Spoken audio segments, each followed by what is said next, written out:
Welcome to Smoke and Mirrors, the podcast that cuts through the noise of the many policies and regulations that affect American agriculture. Each week, we pull back the curtain on the programs, policies, and perceptions shaping the agricultural community in rural America. If you've ever felt like something doesn't add up, you're not alone. I'm Jenny, and this is Smoke and Mirrors. Let's make sense of the maze we call farm policy.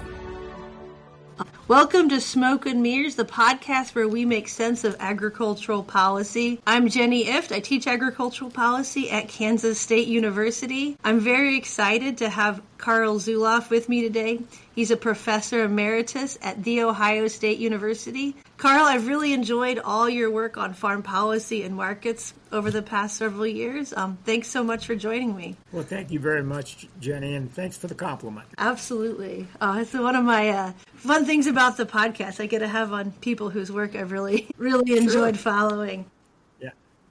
So you build a nice reputation also, Jenny. I'm working on it. But today I wanted to start talking about supply management. And I assume over your career, this is something you've seen a lot of. But if you were talking to a room of undergrads and talking about supply management in agriculture, how would you define that? Or how would you characterize supply management? It's a policy that attempts to control the supply of the product. That can be either by removing an input, land most likely, Jenny. Mm-hmm. It can also be by limiting how much can be marketed. And both have been used over the course of U.S. agricultural policy. Yeah, absolutely. It goes back to the Great Depression, right? Yes, it goes back to, I'm not sure if it was in the original 33 Act, mm-hmm. but it was there by the mid-1930s for sure, and I think it was in the 33 Act. A lot of the 33 Act was about, reducing supply. What got the most attention was what they did with livestock, because they actually did kill some livestock. Yeah. But I believe they had acreage controls on land at the same time. Yeah. So that goes all the way back then. The last time that we've used acreage controls as a standalone program is how I like to think of it, was 1996. We did away with them in that farm bill. So 95 was the last time. Yeah. Yeah. We still have acreage controls today because of the CRP program, but we're down to about 16 million in CRP. If you remove grasslands in the grassland program in CRP, we can talk about this if you want to, but that's not really a supply management component of CRP. And I would tend to argue that compliance is also a form of acreage restriction that we have right now in the traditional supply management. Conservation compliance? Conservation compliance, which dates to the 85 Farm Bill. Yep. And limits how you can break out woodlots if you have high wetland type soils, without getting into all the details. Yeah. All right. So I want to get into all of this, but first of, I guess I want to step back a little bit. It's like why are we talking about supply management now, today? And the way that I see it is that we have large stocks of crops. We're in the midst of a trade war. Not sure how that's all going to turn out, but we have low crop prices and large supplies, which we've seen several times throughout history, and there's often been a government response in the form of supply management. Absolutely, yes. And so it comes around every time we get into high stocks. I do think from a historical perspective, it's important to think that these stocks are not large by any measure of historical measurement, at least that I'm aware of, Jenny. In the 1960s, early 1960s, we carried out over 100% of the wheat crop. Wow. I'm not sure where we are right now in stocks to use on wheat, but I'm guessing we're somewhere between 25 and 35%. So that's quite a bit less than what we had then. But large is always a relative term. Right. And so they're viewed as large now. Historically, I don't think they are, but it doesn't mean they aren't viewed large now, and that's exactly why the discussion's percolating again. Right. Yeah, I mean, I am, the term large stocks you hear quite a bit a day. But if you look at the history of our farm policy and if whether it's don't always like to say it, but our nutrition programs, Food for Peace, the Soil Bank, CRP, biofuels, a lot of it is driven by large crop supplies, it seems like. Yes. I mean, partially. There's other reasons to do these things. Yeah. Yep. What I like to think of, and what I told my class, it's that there's excess production at the price that Congress feels comfortable with. Not what the market feels comfortable with, but what Congress feels comfortable with. And whenever you have excess supply at that point, it obviously becomes an issue of, do you just reduce the supply? Right. And then the flip side, as economists would quickly notice, you can talk about increasing demand, but that doesn't seem to be percolating right now in the discussions, or at least I'm not hearing it. And you can certainly chime in and tell me if I'm missing something in the conversation, but I'm not hearing any real talk about expanding demand other than the new trade program in the 2025 Farm Bill. But trade's got some real serious headwinds right now for a variety of different reasons. Right, absolutely. No, I haven't heard anything. I'm just, maybe we're here again. Let's start talking about it. But I want to get back to sort of how supply management worked historically and how farmers experience it. So when I was growing up, Central Illinois, 80s, there was just this term set aside, and it was just like a part of our normal language. I didn't think anything about it. But I mean, how did farmers perceive this? Did you do a lot of extension work related to set aside? What was your experience with it? I personally have not done a lot of work with regard to set asides. When I entered, I think the debate over the operationalization of set aside had really subsided itself, and it was just something you did. Okay, I don't think that was a really issue. The history of farm policy is that there was a huge debate throughout the, probably extending back into the 30s, but throughout the 40s and certainly the 50s, about what was called mandatory versus voluntary set-asides. And mandatory set-asides would be the government would tell every farmer you have to set X percent aside. And voluntary is that we paid them to do that. And this was a monumental debate over whether you wanted to force producers or whether you wanted to pay them or make it voluntary, and we ultimately decided to make it voluntary and paid it. They held votes every year. I think it was more than a majority had to agree to do the mandatory set-asides, and the Midwest in particular just constantly voted against it. Right. So there's this issue of how you implement set-asides, whether it's mandatory or voluntary. There's been we've went back and forth. We now have conservation-related provisions of supply control. I think from a conservation program, understanding conservation programs, supply management had a big role in that. And now I think it's more like they have their own footing, but they were, even in 85 when we went back to that, they were really rooted in supply management. I can remember distinctly the 85 debate it was as much over supply control as it was over conservation. And I think CRP now largely is a conservation discussion as opposed to a supply management discussion. Right. I think it's also important that there were marketing agreements to limit the amount that was marketing. This cut across a wide variety of crops, so and included fruits and vegetables in it. And so that's another way that you can manage it. You can simply curtail the amount that farmers can market, not the amount they can necessarily produce. So the federal marketing orders. Yeah, federal marketing orders play into that, yes. Yep. I don't focus on those much here in Kansas because it's mostly crops and cattle, but in some correct. places those are definitely a big deal. Yes, fruits and vegetables, California, big deal. Yep, absolutely. And I think, you have to remember too, with 1985, you're in the middle of the farm crisis. Yes. And so CRP didn't happen in a vacuum. No, it did not. Sure. It did not. And it was, that we had a soil bank program in the 50s, which was definitely a conservation set-aside related program. And there was a lot of feeling at the time that CRP would disappear. Right.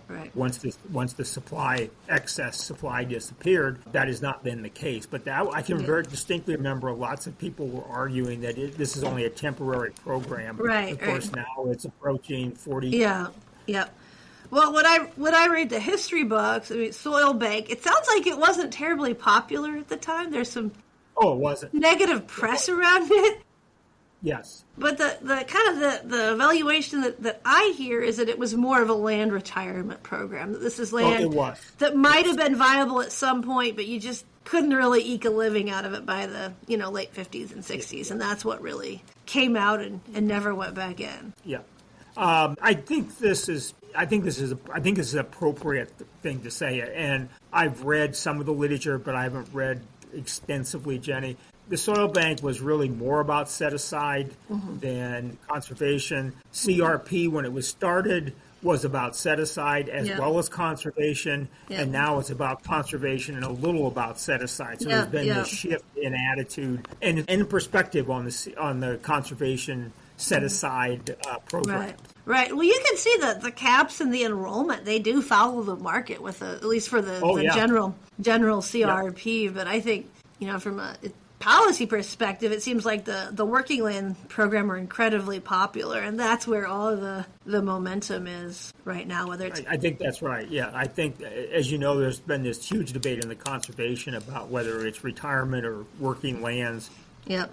I think we are definitely have moved to and probably coming to closure that working lands is the way we're going to go into the future. So you don't really see use of CRP as a supply management lever moving forward? At this point in time, as we began the conversation, you can never rule out that it won't come back as a production control form of another, okay? So I would never want to say that it couldn't.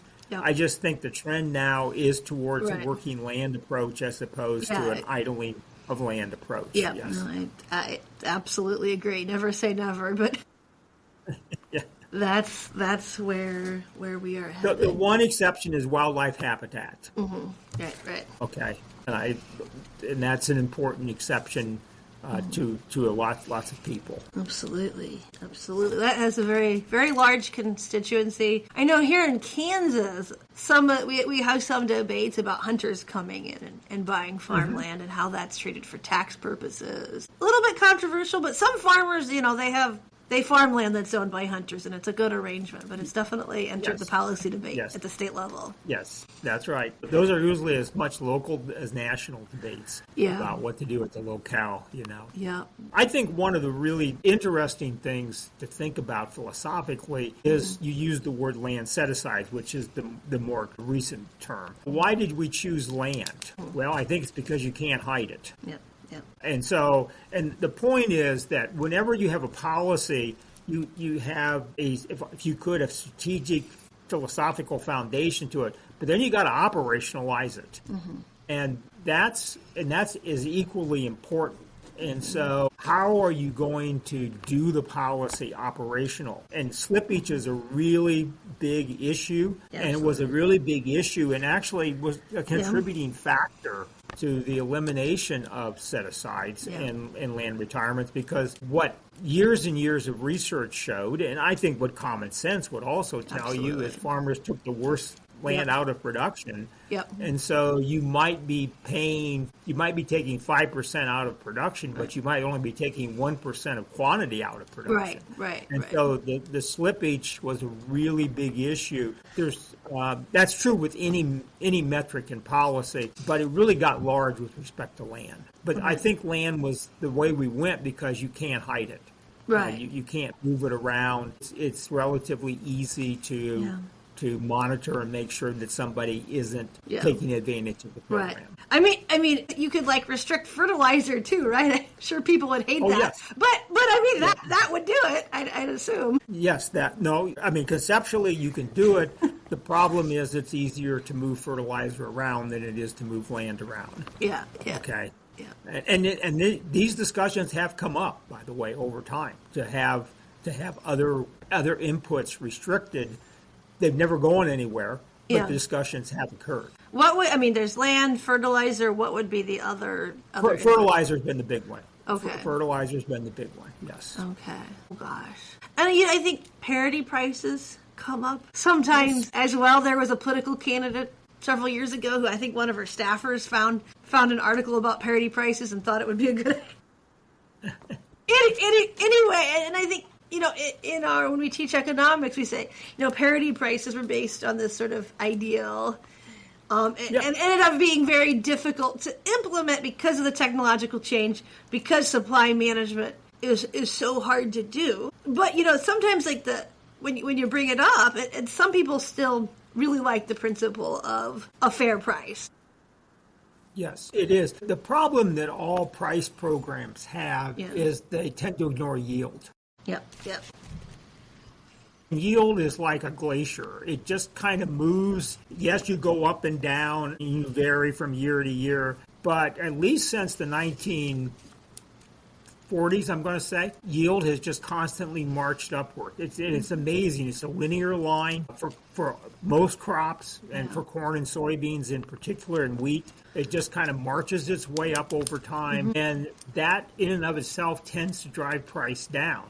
Right. And so if you fix a price and don't take yield into account, eventually you're going to end up with a lot of incentive to produce. And that will lead to excess supply. Absolutely. But I'm just wondering if you brought up, say, set aside more CRP, if you brought this up to a group of farmers, or would the response be uniformly negative today, or would some people kind of think, well, maybe? No, I think there would always be a group, don't know how large of a group at any time, Jenny, but that would find this appealing. Mm-hmm. Yeah. One of the real problems that set-aside advocates have, and I would argue there are still some farm organizations that even after what it would now be almost 30 years of planning flexibility because of the 96 Farm Bill, they still find set-asides to be intriguing and a viable discussion point. Political problem that they run into is that set-asides really negatively affect a particular group, and that's the agribusiness input supply group. Yeah. And that group, that set of policy actors, was really a big player in the 96 Farm Bill. Yeah. Because the argument became, and it gained, it's always funny about arguments. They start and you hear them, and they either die or they gain traction. And this was one that started to come up really in the 1980s about all we were doing with set-asides is providing an umbrella for the rest of the world to expand their production. Yeah. Okay. And that actually emerged in the 80s, but it was kind of set aside because of the financial crisis at the time. There was, if you would, more important issues to deal with.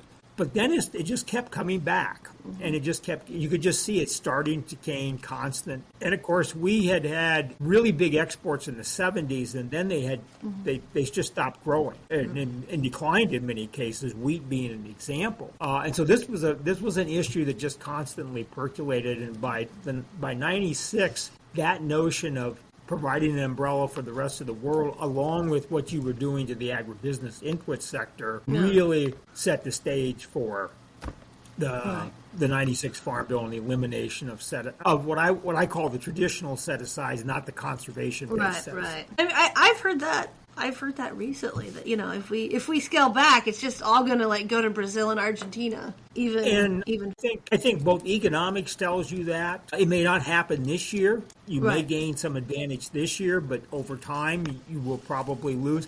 And I also think common sense tells you that the demand is you're not curtailing demand, you're just curtailing somebody's supply, and so ultimately some other supplier is going to expand. And I've always been a big believer common sense has a lot of place in policy, okay? One would hope. Yeah, absolutely. So I think Barry Flinchball, I heard that he used to bring up this idea that you should have a quota on the number of farms. Maybe just to rile people up. I never heard that one from Barry, okay? But I can see him bringing it up, Jenny. I really can, okay? You can never tell if he liked an idea or just wanted to get people fired up, but... Oh, yes, that's right. Yes.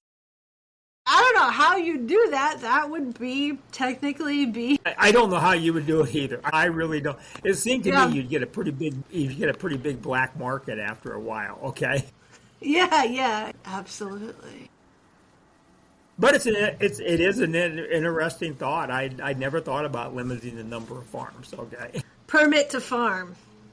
That would be crazy. But let's say that you end up with another great harvest next year. Like, where at some point is that going to start influencing the policy discussion if we can't? It will. There's absolutely no question about it. It isn't clear how it will impact it, but that it will impact it, okay? Yeah.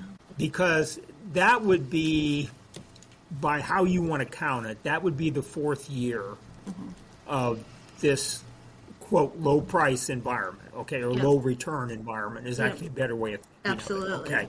Yep. And, farms have have had good times and they build up reserves, but those reserves will disappear. There's no question about that. Yep. Okay. And they are in the process, at least if you look at the aggregate numbers and if you listen to people, they are in the process of disappearing right now. Right. You get to 4 years and that's going to that's going to only tighten the financial stress. The cushion's gone. We have more farm debt than ever. Yep. And so I think if we go to the fourth year, if we do have big crops, and I would amend what you said by saying I don't think it's just big crops in the U.S. It's big crops in the southern hemisphere. Yeah. But one of the things that's going on this year is that the northern hemisphere has had huge crops across Europe, Russia, and Russia is a major player anymore in production. Yeah. But the whole northern hemisphere has had a big crop. So it's not just the U.S. having a big crop. Most of the time, somebody is having some sort of reduction in production. That's not going on right now because you're coming out of a big harvest in South America, both Argentina and Brazil. And many people forget about Argentina. It's not just Brazil. It's also parts of Bolivia. It's Uruguay. It's Paraguay. It's much bigger. Then we have big crops in the northern hemisphere. If we have another cycle of big crops in the southern hemisphere and big crops in the northern hemisphere, there's going to be a lot of supply setting around. It's going to make it very hard for prices to go up. Right.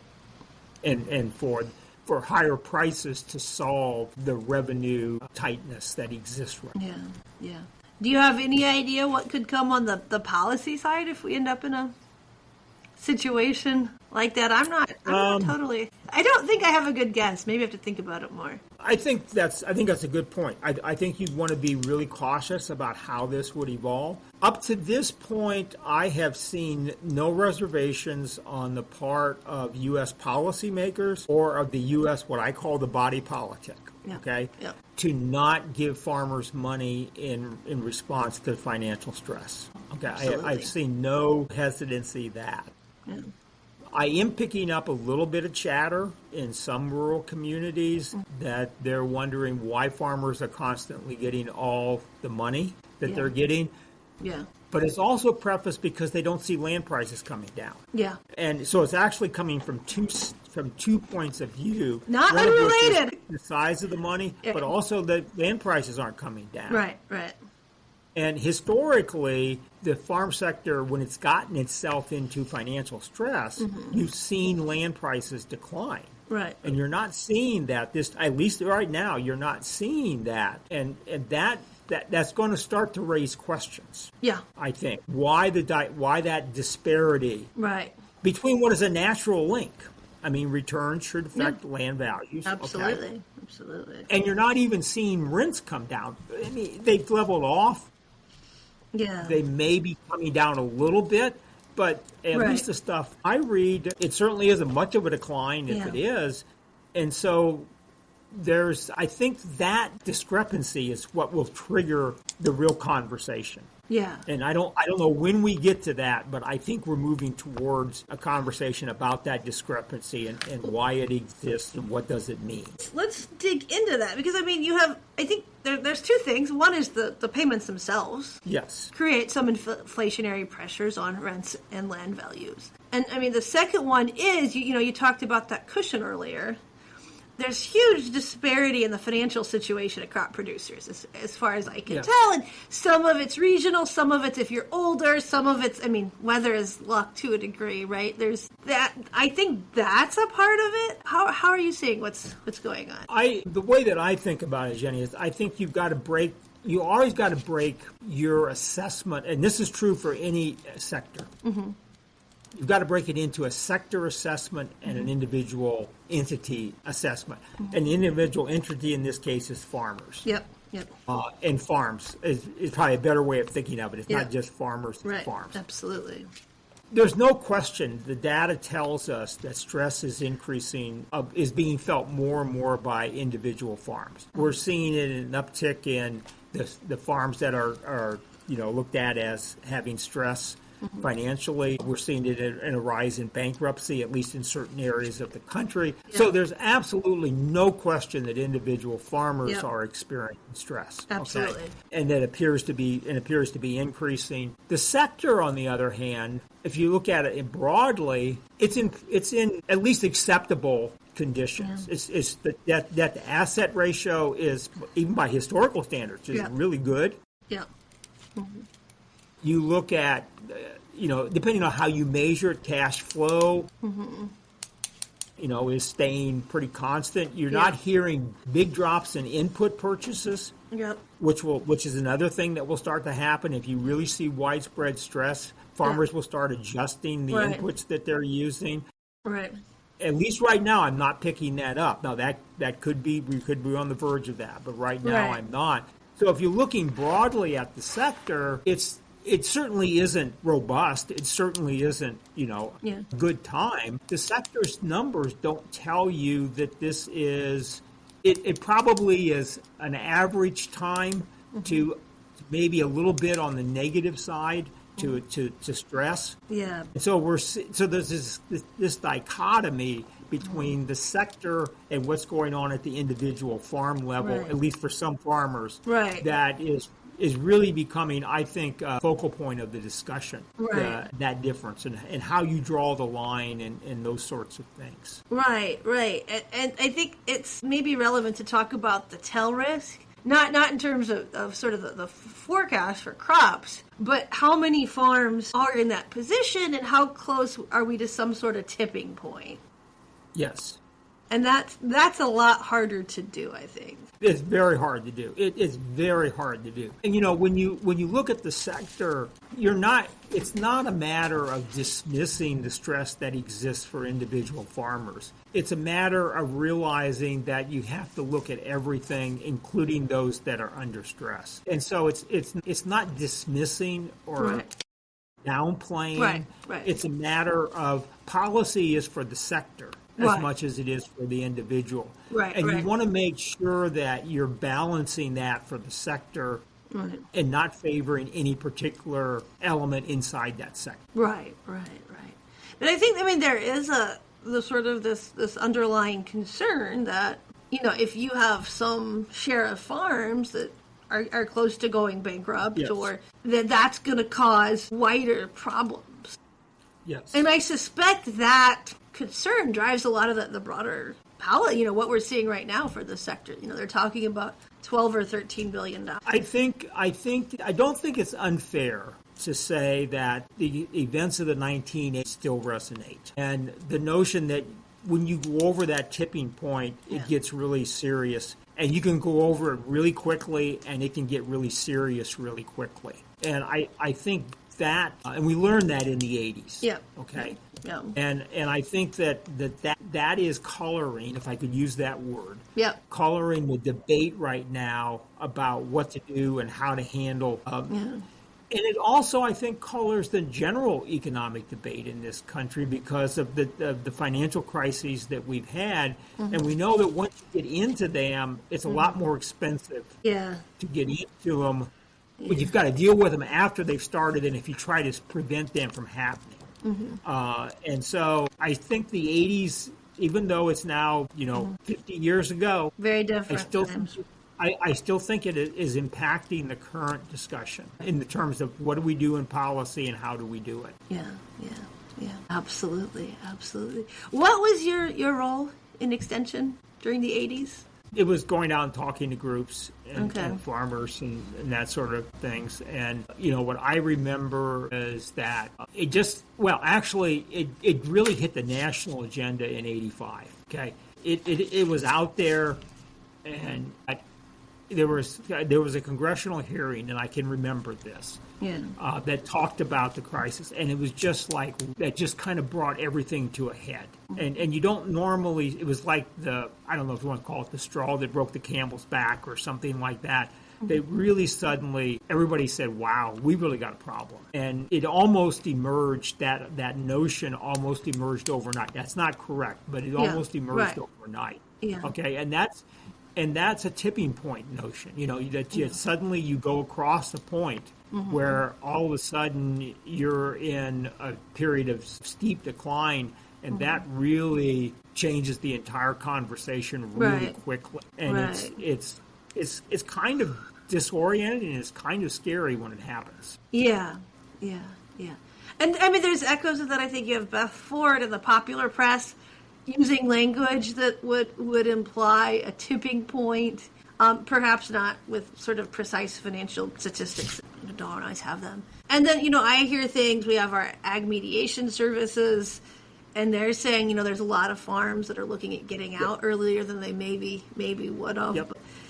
So it's like you hear that language. It's not totally clear to me where exactly we are. No, there's. I mean, there again, just to state. There's a lot of metrics about increasing stress. Mm-hmm. You cannot look at those. You cannot look at the numbers on bankruptcies on farmers, farms that are in financial difficulty. They are going up. There's no question about that. Yep. Mediation services keep reporting that they're having an increase in traffic. Right. Okay. And so there's no question, and that's very consistent with now being in 3 years. Right. Of I'm going to call it low returns, okay? Yep. Because returns in farming, there are periods of negative returns. I think every farmer knows that. Absolutely. Okay? If they're still farming, they've been through it. Yes, you have periods of really good returns, periods of really poor returns. We're obviously in a period of poor returns right now. Yeah. And that's clear. And so you would expect to see financial stress indicators starting to move upward, and that's what's going on. Yeah.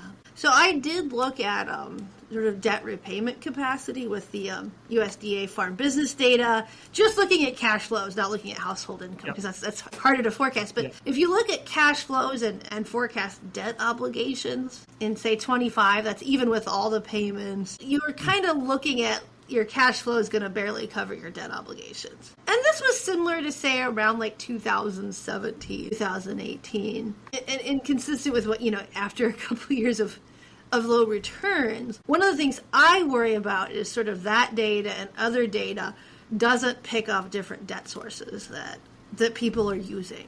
Banks, they have to they have regulatory standards they have to meet. They're getting more conservative. So you're seeing more producers, switch to input finance, vendor finance, trade credit, maybe some type of alternative lenders. But we don't. I mean, I've made some guesses. They're pretty broad, but we don't exactly know how much debt is out there anymore. One of the things that happens that I've observed in my lifetime as a policy person, Jenny, is that whenever we have a crisis, when we collectively agree we're having a crisis, probably a better way to put it, because we may or may not actually be having a crisis, but we agree that we think we're having a crisis. And that's really important in policy.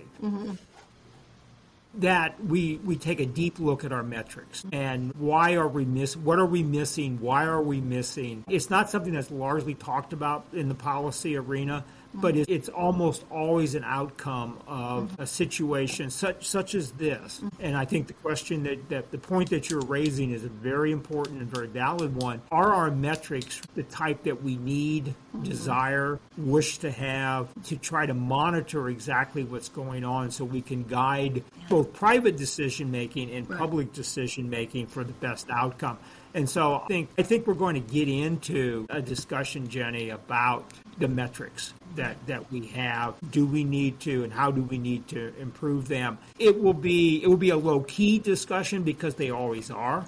But They will occur, Yep. and they become an important part of the overall response to the situation. Because the better your metrics, the more appropriate they are, the better you can monitor, the better you can prevent and be proactive. Absolutely, absolutely. Well, we've been through most of the questions that I had and some other topic as well. Is there anything that you thought I'd bring up or that you still think would be good to discuss? I think there's the issue of if you look around the world, and I think this speaks to the current situation, so it's not just an aside. Mm-hmm. Since 2000, the U.S. has not added any acres to its base production of grain and oilseeds. The rest of the world has added about 380 million acres. I think that the notion of land constraint and what is the role of land constraint in U.S. agriculture, what is the role of yield increases, is important discussions that we need to have. Because it sets the foundation for policy. We're focused on cost of production. I understand that. I get that. But they need to be assessed in the context of the production limits that we seem to have in this country right now, and they need to be discussed in the fact of yield growth. So it needs to be a broader discussion in my mind than just cost of production. And I understand and I support the notion of just talking about cost of production. I'm not saying that we should not have that conversation. I just would like to see a broader conversation occur. What is the role of cost of production? What is the role of yield? What is the role of limitations to land as we try to move forward and develop U.S. agriculture? Right. Makes a lot of sense to me. Maybe we could do another podcast on that. You might have to do most of the talking, getting a little out of my comfort zone. But I do think it's rather shocking what has happened since 2000 when we have increased no acres and the rest of the world has added more acres than we have in a single year in the time. I think that's one of those little questions just kind of percolates but becomes really a big question over time. Very different competitive environment globally is what you're saying. Very different competitive environment, that's right. Yes. Yeah, absolutely. Makes a lot of sense. So there's two questions I like to ask people. I sometimes give people a heads up, but you're experienced enough. Maybe it doesn't matter. Sorry about that. But the two questions are, and you can pass on both of them, you can answer both of them or one of them, whatever. Is there something about the work that you do that you wish people understood better? And sort of your work on policy, your work on markets, anything. And the other question I ask, if you could change one policy, what would that be? Would you have any thoughts on either one of those? I think the thing that I would say on terms of, what people don't understand or miss is that I really do try to balance the individual against the sector in everything that I say. Okay? Yeah. And I understand sometimes that could come off as not necessarily being attuned to the individual situation, and that's not it. It's just that I believe strongly, Jenny, that there really are no win-wins in policies. It's almost always about trade-offs. Yep. And you have to be willing to talk about those trade-offs. Yep. And those trade-offs are going to be negative for some people, and that's just the nature of trade-offs. And I've always tried to be sensitive to that, but it's a balancing act I think you have as a policy person, even as an economist in general. You have to balance the individual with the sector, and you have to pay attention to both, and you have to balance both. Yeah, absolutely. And so sometimes it can come off as you're favoring the sector as opposed to the individual. Great. And that isn't what I try to do. Okay? Yeah. And so I think sometimes I struggle with by doing that correctly and communicating to people. Are they understanding that there's this balancing act that I think you need to do. In terms of the second question, I'm going to ask you to rephrase it because I want to make sure I answer it correctly. Yeah. Could you repeat it? So let's say you are king for a day and you get to change one policy. What would that be? You're king, so you can be creative. That's a really tough one for me and I'll tell you why it is. I think policy is, I have tremendous respect for the United States government and the way we do things. I'm a big fan of Congress. I know that many people are not, but policy is a deliberation of ideas, and you have to have agreement, not consensus, but you have to have agreement on that. And Congress, I think, does in general a pretty good job of doing that over time. And so we kind of evolved to the point, not as we kind of go forwards and backwards, but we finally evolved to a point that the general public would select. When you ask the question, is there anything you would want to do? I always want to say, well, I'd have to convince everybody else that that's what should be done. And I don't have the perspective that I know the best. I think I can contribute to that discussion, but that I necessarily have the best is not something that I've ever really thought about. So it's a really hard question personally for me to address, because it's not something that I personally think about. Right. But it's always an interesting question. I'm just trying to think about it on the fly, and that's not always a good thing. Yeah, that wasn't really fair. I forget to tell people about this about half the time. It's a fair question, and I don't want to tap dance around it. Okay. Yeah.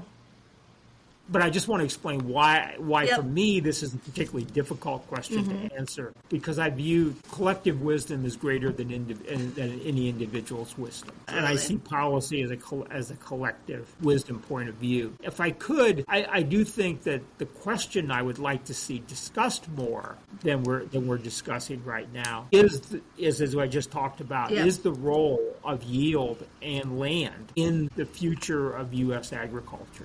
Yeah.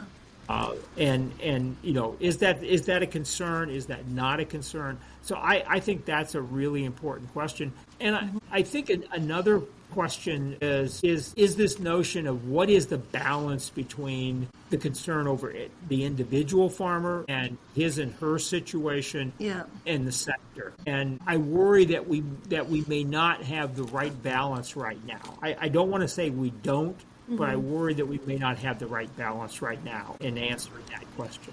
So, and I've always thought questions are more important than answers. I've always believed that. It sounds like, I'm going to try to paraphrase, and you can tell me if I'm wrong. It sounds like you'd like to have an open debate that's around some of these very real constraints we're facing. Yes. In agriculture, an open sort of debate that addresses these very real issues. Yes, I think that's right. And what I'm really concerned about is I believe we may be at a period of time where we are changing the definitions of things. That there's this big dialogue going on, and we're changing perspectives. And you need to really talk about perspectives in this situation, and you need to have a dialogue in order to make sure that the discussion goes in the right direction and takes forward. I'm wondering if we're too much committed to what we've done in the past, and not enough willing to consider what we should do in the future. Yeah. And I think good policy is always about moving you in the future in the right way, not necessarily just addressing the past. Right. And I'm a little concerned right now that we're too focused on what we've always done as the way to do it going forward. And I'm not convinced that that's where we are as a country. Yeah, absolutely. Well, thanks for coming on. I'm sure there'll be another conversation that we could have, whether it's in 6 months or a year. But I really appreciate your time. Well, thank you, Jenny, and I wish the viewers good luck. Thanks for joining us on this episode of Smoke and Mirrors. If today made you think or see things a little differently, share it with someone who appreciates cutting through the noise. Don't forget to subscribe, rate, and leave a review wherever you get your podcasts. Thanks for spending part of the day with us. Until next time, keep asking what matters.